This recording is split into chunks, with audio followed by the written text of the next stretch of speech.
Hey there, hi there, hello there, my fellow fragrance files. Welcome to another episode of Making Sense Make Sense, the podcast that's all about demystifying the wonderful world of fragrance. I am me, Thomas, your elusive podcast host, and my mission is to make sense, which hopefully you will have gathered from the name of this podcast. This podcast is sustainably sourced and composed using only the finest of guests, blended with wonderful, insightful fragrance chat and packaged in a beautiful bottle that's shaped like a podcast. Today's episode is a bit of a pinch me moment, I'm not going to lie, because I'm talking with one of my favourite singer-songwriters, Låpsley. Låpsley is a British singer, songwriter, musician and producer, and she has just released her fourth album, I'm a Hurricane, I'm a Woman in Love. It's a truly fantastic piece of work too. Now, whilst you may know Låpsley and her music, what you may not know is that, like me and you, she is utterly scent obsessed, and often this scent obsession trickles down into her songwriting. In our discussion, we talk about how Låpsley's lyricism often includes scented references, but also how for this album, she wanted to take the relationship between scent and music one step further, creating a scented candle called Six Hands. Now, we had an absolutely fantastic chat, and I think it just goes to show that there is this inherent relationship between music and fragrance, and that they often go hand in hand. We use some of the same language to describe music and scent, looking at pitch and volume, but also in terms of creation, we use words like notes and accords for scent, but also notes and chords for music. There's a lot of overlap. Music is also a really great way to convey and communicate scent. And whenever I review a fragrance, I like to challenge myself to think, if this fragrance was a song or a sound, what would it be? So with this in mind, Låpsley and I talk about music and scent and how these two creative worlds collide. But before we get to that interview, you'll notice that I don't have adverts or sponsors for season 1 of this podcast, which means you get a nice, uninterrupted listen. I do, however, have a tipping service. So if you'd like to support me and the running costs of the podcast, you can do that by going to coffee.com/making sense make sense. That's ko-fi.com/making sense make sense. Once again, a massive thank you to everybody who has supported me already. I really appreciate it. Now, let's get to the discussion. This is Making Sense Make Sense with Låpsley.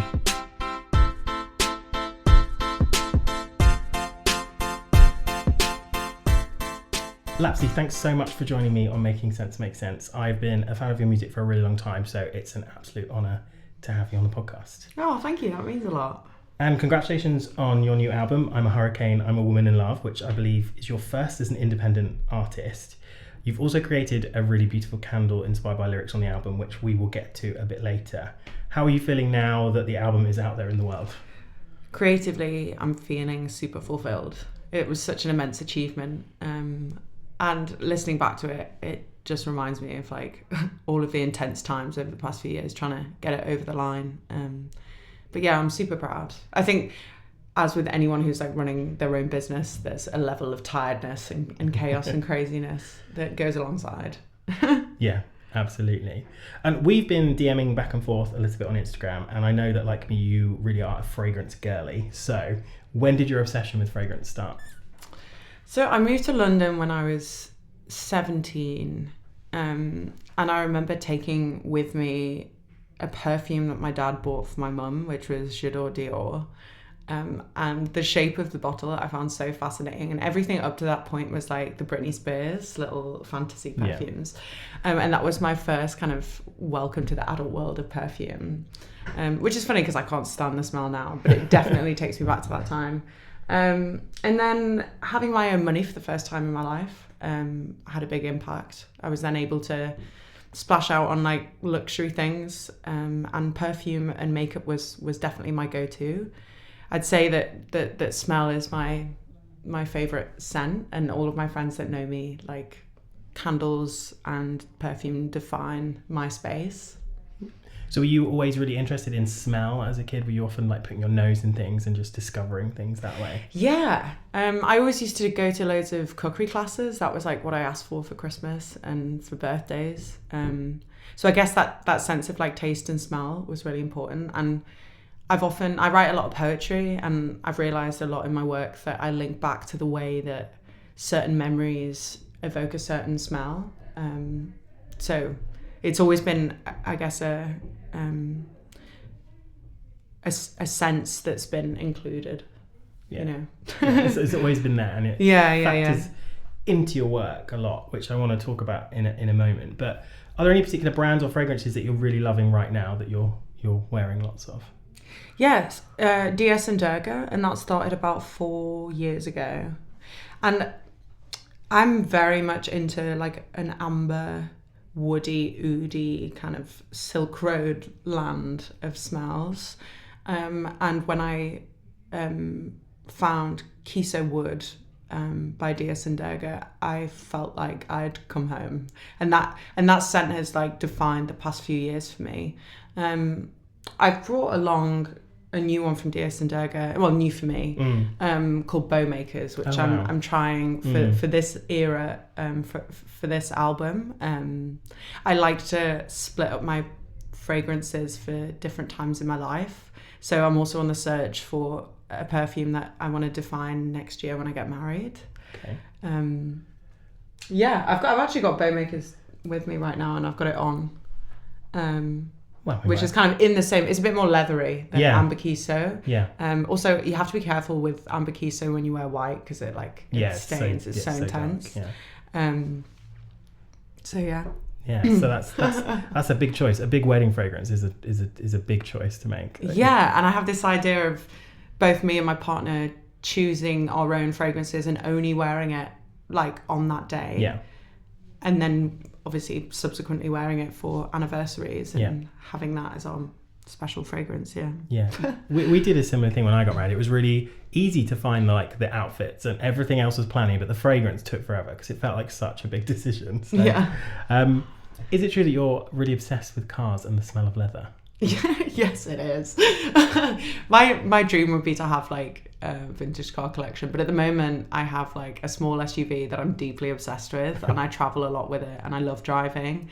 But Marlin & Getz leather is one of my favourite leather fragrances, and I've sniffed a lot over the years. You've sniffed a lot of leather? I've sniffed a lot of leather and leather fragrances, and for me that one's bang on. I've always hated leather fragrances until there was like one I tried, which was by Frederic Malle, called Rose and Queer. I don't know if you've tried it. No. But it's this it's really misleading because it says it's a rose, but it's not. It's more of a geranium. So my brain was like, why is this saying it's a rose? And then it uses a material that's really prominent in leather accords called isobutylquinoline, and it's just like a massive overdose of it. I hated it. And is that the petrol-like? Yeah, it's kind of a bit petrol-like, a bit like mushy peas. It's very odd. It goes off in lots of different directions, but very smoky, a little bit tarry. But then I put it on one day, and I think there is just this whole thing around sometimes the right scent on the right day just clicks with you, and you're like, oh my God, I am unstoppable in this thing. So I've loved leather ever since. But I've got some leather recommendations actually. I'll have to send you some because I think there is one that you'll really like by a brand called Eau de Bougie. And they do one called Queer, because queer is obviously the French word for leather, but it's queer with a Q. So it's all this whole idea of eyeing someone up at a leather bar and you're going home with them. So I'll have to send you some of that to try, because I think that's right up your Strasser, I think. Yeah, that's fascinating. Thank you. We touched on it a moment ago, but one thing I'm really struck by is the imagery in your lyrics. It's always really vivid and rich with emotion, and sometimes there's a nice little kind of olfactory or scented reference in there. And I know you've said in the past that you don't really prepare your lyrics or anything before you go into the studio. So I wondered whether those scented references are conscious, or would you say more subconscious for you? Because most of my writing happens in a studio, and most of the studios I work in, for Låpsley, it's usually only 2 studios, and it used to be my own studio. I've curated the smell in there, so I feel like it's a bit like the chicken and egg, in the sense that like I can't work out what came first. Me talking about smokiness and candles and low lights, and having an attraction to those kind of like woody, smoky scents, or whether I've always just put the candles in the room. I can't work out whether I was trying to, whether the idea came first or the candle came first. Yeah. But I've been doing it for years. I used to just have smoked cedar incense cones. Like, I think that was maybe the start of the smoky era, about a decade ago. Cedar and Douglas fir cones that I used to order. So on the song Forberg on your latest record, we've talked about the Kiso Amber, but obviously I know you were saying that was a fragrance that you were defining that sort of period, but it even makes a reference in the song. You name drop it a little. Yeah, I think that song is about the story of the relationship that I had with the person who I made the record with. And that relationship was defined by specific spaces. For example, like my bedroom on Forberg Road, where I used to live, and the studio in Cape Town. Both were spaces that were perfumed in like a really smoky way, whether that's by Amber Kiso, but also like Diptyque, Bonfire. Our relationship unfolded in a space that was perfumed, so it felt natural to talk about, it felt unnatural to talk about that relationship without mentioning that. Yeah. Yeah, and I think I suppose that's the great thing about scent is it is a backdrop to our lives, isn't it? When we think about emotions, we associate them with people and places, and also scent is always there, kind of adding colour to those images in our mind. So it makes sense that it would be there in the music too. It's also like, upon reflection, like a fascination between my understanding of my own androgyny over the years, in the sense that I've chosen that have reflected certain aspects of my life. I remember I was quite a tomboy growing up, and my first step into, I guess, a more feminine scent, and the limits of what I call like a feminine scent, it's quite rich. Like I brought it with me because there's, which is the Labdanum 18, which has quite like a vanilla-y tonka. Yeah. And that was my first step into like a more feminine fragrance of my youth.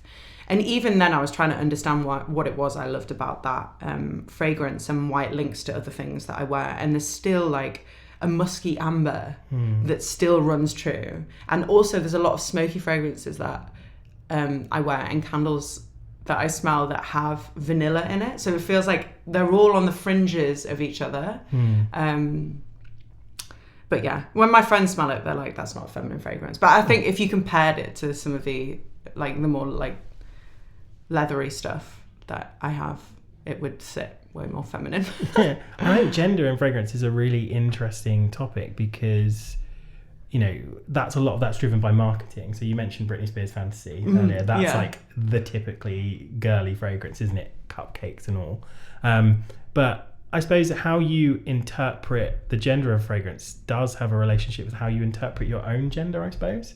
For sure. And I do wonder. So I was a cub and then a scout and then an explorer. So I grew up in like a very male dominated kind of childhood, and I wasn't going shopping with my friends as a teenager. I was going camping with the boys. Yeah.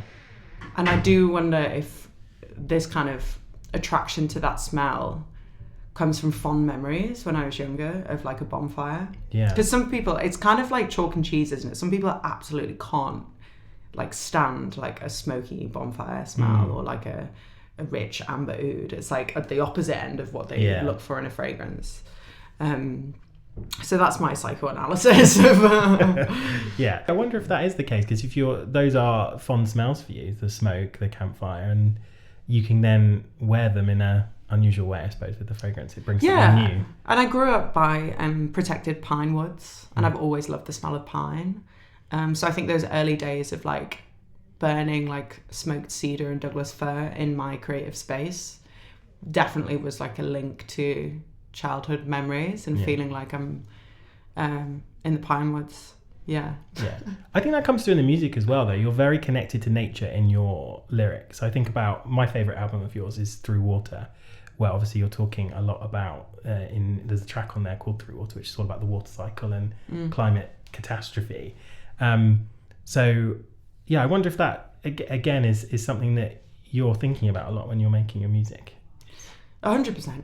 Yeah, all the time. I feel like there's such a vastness and I think because nature is so much bigger than us and we don't understand it, there's aspects of myself that I don't understand, and to link my own experiences with that same wondering of nature makes me feel at home. Yeah. And we sit at peace when we're in nature with the unknown, and part of getting to know myself is also accepting that there's some things I may not understand about myself. Yeah. And the changing nature of what I want and what I need and who I am, seeing that as like something that is flexible and ever changing is mirrored in nature. And so that always gave me a lot of comfort. I just remembered it like a transition fragrance between this labdanum and Amber Kiso and Kiso Wood, which is Tonka and Myrrh by Joe Malone. Yeah. I can smell the cross between this. Yeah, because the myrrh and the tonka's got, I suppose, some of the sweeter ambery parts of the Amber Kiso and the smoky parts of the labdanum. Yeah. So it's kind of the bridge between the two. Yeah. There's actually, talking about Through Water, there's a really beautiful scented reference on that album I love in the song My Love Was Like the Rain, where you say, remember when you said my love was like a rose, not the sweet bloom, but the pain as it scratches your hand. And then you say, so I embodied these elements, I wear them like a fragrance. Yeah. What was the inspiration behind that set of lyrics? It's about accepting the light and dark aspects of yourself and being proud of yourself despite the negative things that you tell yourself or others say about you. And I think there's something so personal and evocative about putting on a fragrance and that being a statement. And when we, put on the various masks for our day-to-day life, I mean, in a way, I could have said, like, I put on a mask or I put on a piece of clothes, but there's something about the way that you put on a fragrance, which is a statement in a very...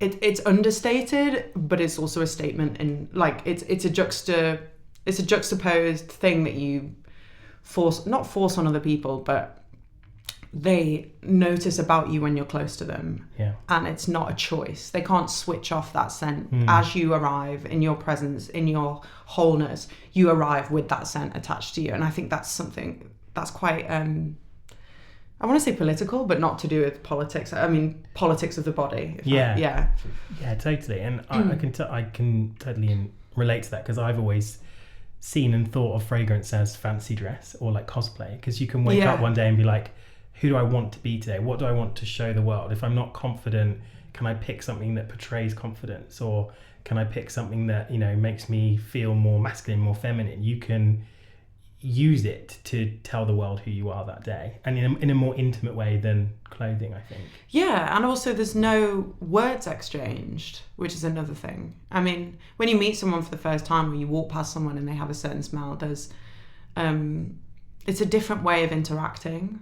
And I think in the same way that we show a lot by our body language that we're not aware of, we can also show a lot with the perfume that we wear.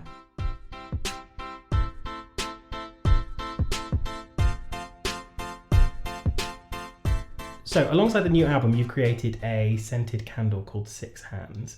Where did that idea come from? So I've never released merch properly, and now I'm 100% independent. I was like, I can actually start from scratch. And I was speaking to one of my friends. I was like, I don't just want to make a t-shirt. What should I do? And they were like, you're obsessed with candles. You should make a candle. And I was thinking about the way in which I made the record, and a lot of that involved lighting a candle, obviously letting it burn whilst we set up the studio, and then starting the creative process. So I kind of wanted that for the listener.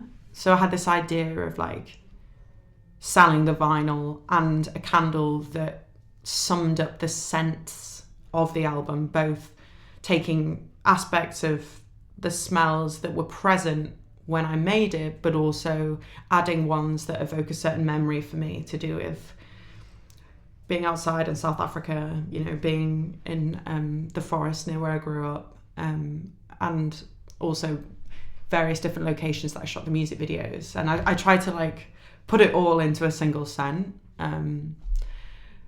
It took me months. It does. It takes a long time. Because I guess I was looking at different ways of going about it, and one way was to approach a candle company, and you pay a certain amount of money and they figure out the scent for you and present to you different ideas. And as someone who buys a lot of candles, the fragrance oil and the quality of the fragrance oil is the priority for me above it being a soy wax. Because for me, well, as we all know, like a high quality paraffin wax holds the perfume in a better way, even though it's worse for the environment. But I was like, this is a single vinyl listening experience, so I'm going to go for perfume at the top of my list. Prioritize perfume. Yeah, so that means rather than approaching candle companies, I approached companies that produce perfume oils and went through that way. So yeah, a lot of people who I've spoken to that have created candles for certain music projects have done it the other way, but for me that didn't make sense. Yeah. And the candle is described as smoked wood, earth and sex. And would you say those are key elements of the album as well as the candle? Yeah, for sure. I think there's an androgyny within this album that inherently defines my version of femininity. And it's quite an androgynous scent in the sense that there's such a... It's weird talking about masculine and feminine now you've said it, but like there's such a smoky base at the bottom of the fragrance with such a floral mid and then a citrus top that kind of means that you can't place it in a certain masculine or feminine space, but you can link it to something quite sensual, and you can link it to, for me, the forest, but then it's sweet, so it's also a meadow. And yeah, that was the journey that I went on. It took me ages to get it right, actually, and to try and work out what it is that I wanted to say through. I'd never gone through this process before, so I created such a big spreadsheet with all of the different fragrance oils, all of the different bespoke blends that I'd suggested, and as I received all of the different oils and blends, I would categorize them. So I'd write down what I initially thought of that smell without even reading. So this is like a blind, like number 1, number 2, number 3. The second test was like a week later when I'd sat with it. And then the third one was like a month later. And then I ordered samples made with different fragrance percentages of my top 7, I guess, oil blends, and then went down a further process of elimination.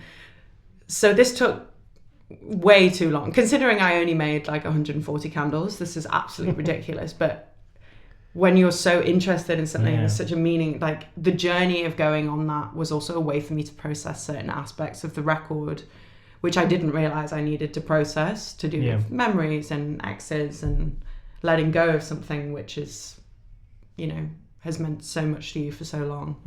Yeah. And I think smelling the candle and listening to the vinyl, which I have done as part of the kind of intended experience, what I find really interesting is there's a real warmth to this album, I think, and so having known like the rest of your discography, it's, I would say, much more electronic than this album, which feels like there's much more guitar. It feels more, I don't want to say the word natural, that feels wrong, because it just feels... It's a lot more live. Yeah. So it's a bit more indie. Indie, I suppose that's what it is. And I feel like I sense that in the candle, and thematically they share that warmth, I think. I think with every album, I'm getting closer to me. Yeah. And if you physically get close to me, I evoke like a warm scent, because that's what I've always wore as a fragrance, and that's what I scent my home with. Yeah. And so I guess what you've highlighted is something I didn't really realize is, you're getting closer to me, and you're getting closer to physical instruments, and I physically smell like that. That's kind of, that's like an unexpected nail on the head that you've just smashed. Yeah. Go me. Yay me. Yeah.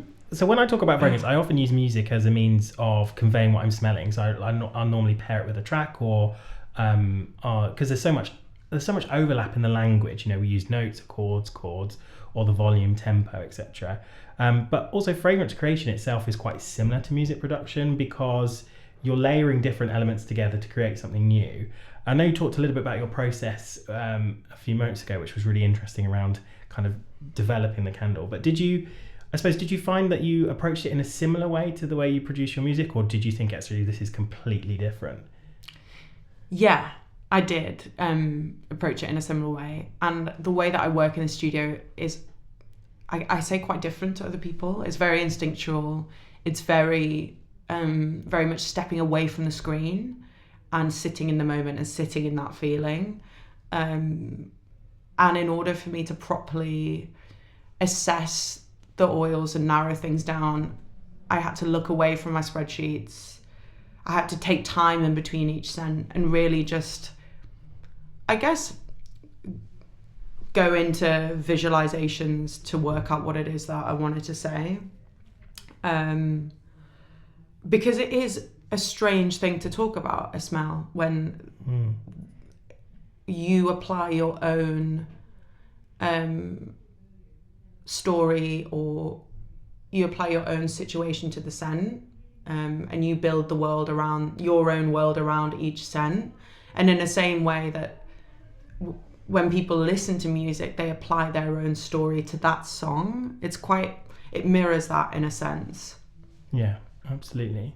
And do you think, now that you've entered the candle biz, do you think would you look to do more, do you think? Is it something you want to explore, other songs, other projects? What I'd love to do is create a candle for every album that I've made, and to dive back into that history of what I used to wear and the candles I used to burn and the people that I met and what they were wearing, and have a candle for each album. So we're coming up to 10 years of The Long Way Home, which is my first record. So that'll be after Christmas. And I think something really special would be to release a candle that sums up Long Way Home, which seems to mean more to more people than any other record, because that was my biggest release. So I think that would be a nice touch. And do you find that you have a similar experience when we talk about smelling fragrances that you've worn in the past, taking you back to certain places? How do you feel when you listen back to those records that you made nearly 10 years ago? It's quite difficult, actually. It takes me back to quite complex emotions. There's a lot that I've been processing in the past few years regarding those early years in the industry, in therapy. And part of listening to it is forcing myself to sit in that space, and that's a healthy thing to do. And also I have to sing these songs on tour, so if I avoid it, it just becomes a bigger issue. I definitely have a lot more forgiveness for myself. I used to judge myself really harshly and listen back to those old songs and be like, oh, that wasn't mixed well, I didn't like that vocal performance.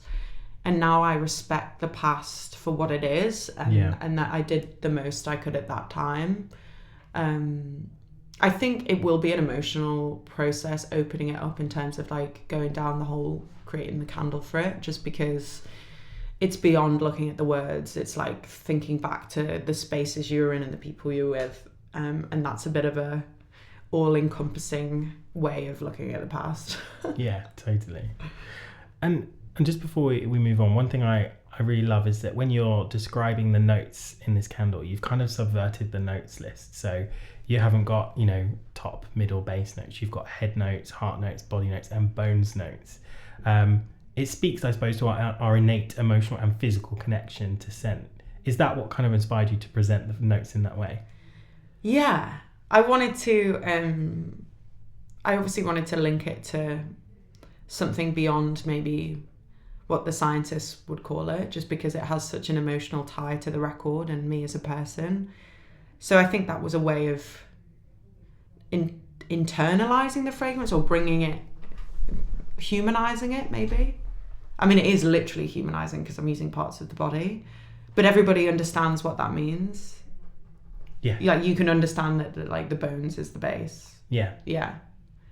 I'm glad that metaphor actually works. It does. It's confirmation from Thomas. Yes, it is. It's Thomas approved. And I know that's what you were looking for when you made the candle, of course, Thomas approval. I think it really struck a chord with me when I saw that on there. I smirked. I thought, oh, that's quite fun. But also I thought, I feel like the referring to them as the bones is so important, because it's not just the bones as in the structure, but almost I interpret it as you feel these in your bones. They're kind of like, they resonate at that deep sort of base level. And I thought it was fun, but also really, really But exciting. also, like, why do we call it top notes? Like, it's not like it's a physical thing we can see. No. It's like subverting this idea of like, there is another way to imagine fragrance, rather than this one imaginary way of base and top and middle.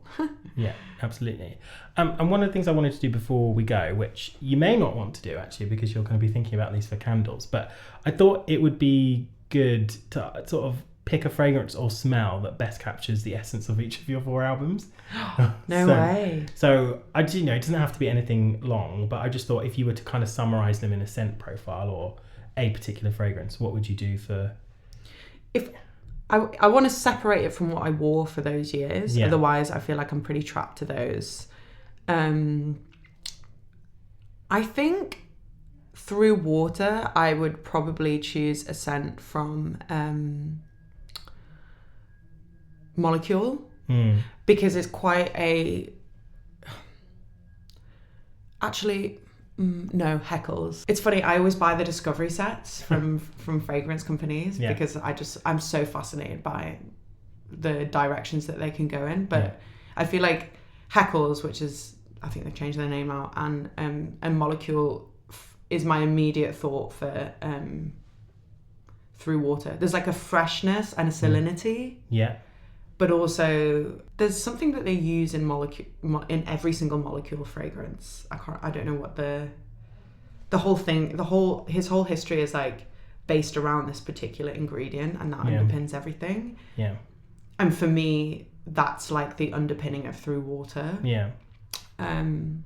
I'd say Long Way Home is quite difficult for me to... Long Way Home was when I first moved to London, and is very much reminiscing Southport and nature. I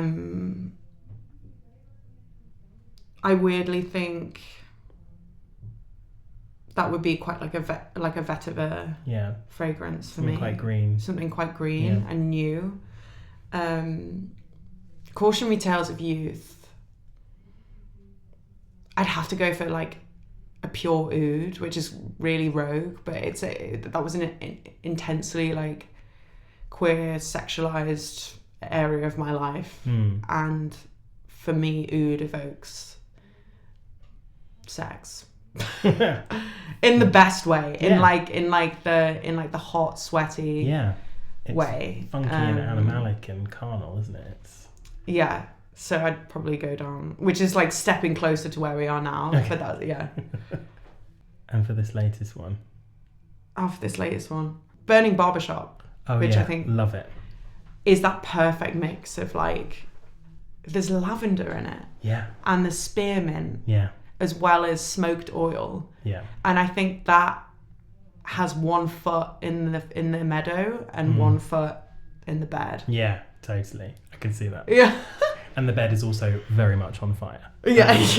Everything's on fire. Everything is on fire. That's what I love that fragrance. And I love DS Durga because they are not afraid to have fun with their fragrances. It's all very tongue-in-cheek. But, that fragrance is inspired by a barbershop that burnt down. So they create the smell of a very classic barbershop fougere with like mint and lavender, and then just set it on fire with all this wood smoke. And it is just, you smell it and your brain's like, this is so specific, but so spot on. It's such a wonderful fragrance. Yeah, and I think because the smoked oil is the base. Yeah. It's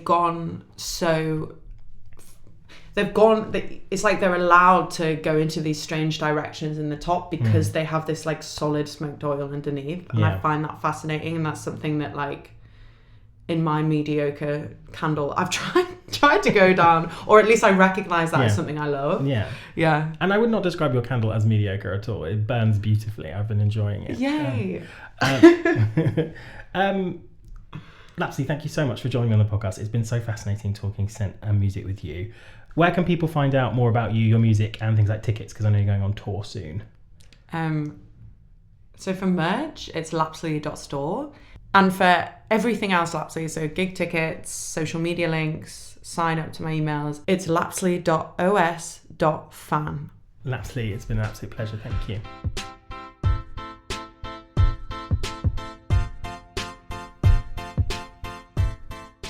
I'm still pinching myself, I'll be honest. I'm going to be ever so bruised after this episode with all that pinching.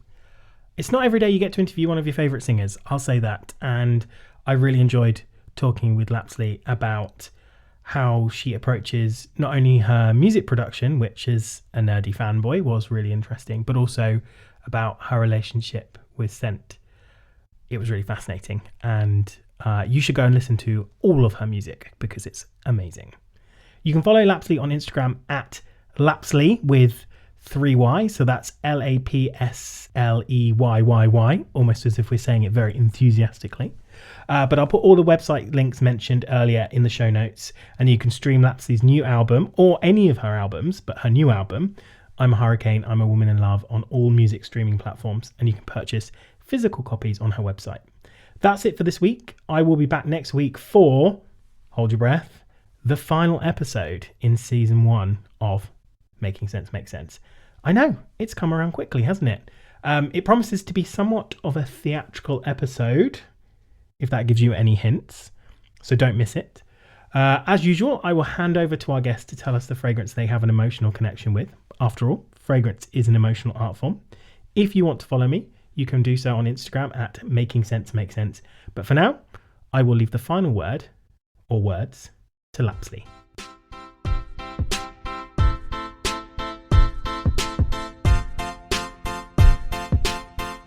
I have an emotional connection with Amber Kiso by DS Durga, and for me it's defined the last 4 years of my adult life and the relationships that I've had, and it's led me to this point. I feel like I'm at the end of my Amber Kiso era in a really beautiful way. I've departed from that area of my life, but that scent holds specific memories for me. You should try it.